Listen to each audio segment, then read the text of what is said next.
Hazreti Ömer cehaleti döneminde hakikaten kendisi de zulme başvurmuş, kendisi de kendi yakınlarına, kendi etrafına zulmetmiş, cariyelerine zulmetmiş, kendi kızını toprağa diri diri toprağa gömecek kadar belki cehalette ileri gitmiş bir insandır kendisi. Fakat cesaretiyle, mertliğiyle, sertliğiyle bilinen bir insandır. Allah Azze ve Celle ona İslam'ı hidayet nasip edince, İslami bir şuur kendisine ihsan edince bu sefer bu güzel yönlerini, yani bu cesaret yönünü, bu kahramanlık yönünü İslam için kullanıyor, Allah için kullanıyor ve nihayetinde birçok başarılara imza atıyor. Şimdi Hazreti Ömer, Hazreti Ebu Bekir'in vefatından sonra Hazreti Resulullah Aleyhisselam vefat ediyor. Allah Resulü'nün vefatından sonra Hazreti Ebu Bekir halife oluyor ve Hazreti Ebu Bekir'in hilafetinden sonra da Hazreti Ömer bu makama layık görülüyor ve müminlerin emiri olarak, ulul emri olarak Müslümanların başına halife olarak seçiliyor.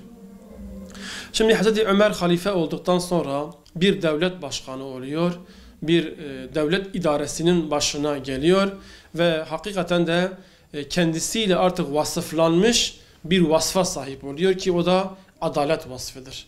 Bugün cezaevlerinde yüzlerce Yusufi kardeşimiz var. Cezaevlerinde adalet bekleyen yüzlerce insan vardır.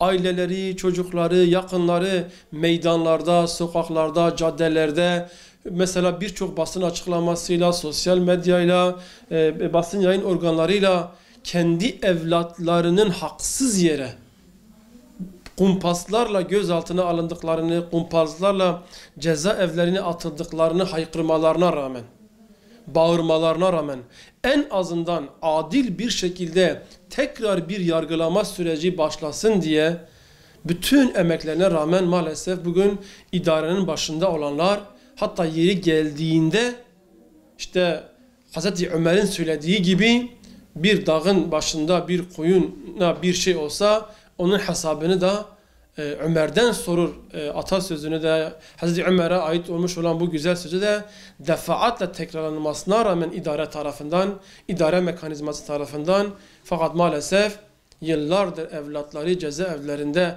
haksız yere yatan bu mazlumları, bu mustazafları maalesef görmüyorlar.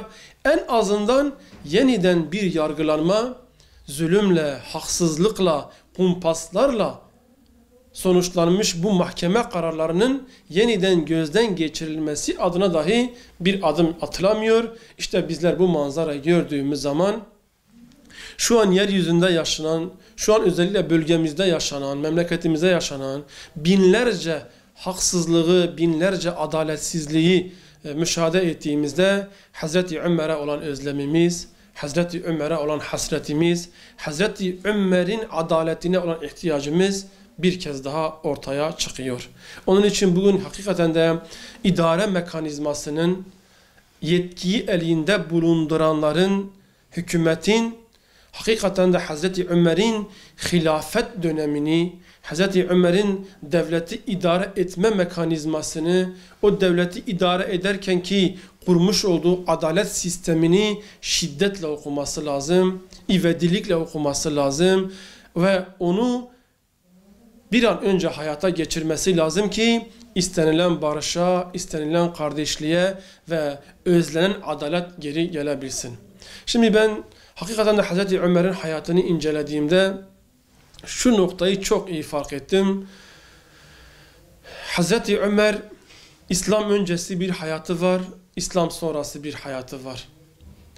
Bu Hazreti Ömer'in şahsında cisimleşmiş olan şu hakikati bizim görmemiz lazım. Hazreti Ömer şahıs olarak, cisim olarak aynı insandır. Fakat İslam'dan önceki dönemi zulüm, haksızlık, adaletsizlik, hakaret, işkence, kendi çocuğunu diri diri toprağa gömecek kadar cehalette ilerlemiş bir haldeyken o gücünü, o kuvvetini, o cesaretini zulümde kullanırken imanla tanıştıktan sonra, Resulullah'la tanıştıktan sonra bu yeteneklerini, bu kabiliyetlerini, bu durumunu bu sefer adalete çeviriyor. adaletin tesisi için kullanıyor. Biz buradan şunu anlıyoruz ki güç, kuvvet ve iktidar ancak imanla bütünleşirse, Resulullah sallallahu aleyhi ve sellemin örnek ahlakıyla şekillenirse ancak o zaman adalet mekanizması tesis edilebilir. O zaman o iktidarın gücü adaleti temsil edebilir. Aksi takdirde imanla, İslam'la, Kur'an'la bütünleşmeyen, Resulullah sallallahu aleyhi ve sellemin örnek hayatıyla bütünleşmeyen bir idare mekanizması zulüm öğretmeye, haksızlık öğretmeye, adaletsizlik öğretmeye mahkumdur. Onun için içinde yaşadığımız şu anki binlerce insan ifade ettiği ve binlerce insanın özlemle beklediği adalet mekanizmasının tekrar tesis edilebilmesi için gücü elinde bulunduran, iktidarı elinde bulunduran yetkililerin Hz. Ömer'in hayatını ve Hz. Resulullah sallallahu aleyhi ve sellemin örnek hayatını okuyup idari mekanizmalarını ona göre şekillendirilmesi toplumumuza güvenin, toplumumuza bereketin, toplumumuza adaletin hakimiyeti için gerekli olan bir durumdur. Onun içindir ki biz tekrar ifade ediyoruz, binlerce alanda, yüzlerce alanda bugün adaletsizlik var, bugün haksızlık var, sosyal alanda, siyasi alanda, içtimai alanda, ekonomik alanında, gelir dağılımında ve daha yargı alanında ve daha nice sayacağımız alanlarda çok ciddi anlamda bugün adaletsizlikler, haksızlıklar yaşanıyor. Bu haksızlıkların giderilebilmesi ve toplumda istenilen adalet sisteminin hakim olması için bizim Hz. Ömer gibi şahsiyetlerin hayatına, onların hayatlarının önderliğinde bir idareye ihtiyacımız vardır. İnşallah sizlerin de vasilenizle idare mekanizmaları bunları dikkate alır.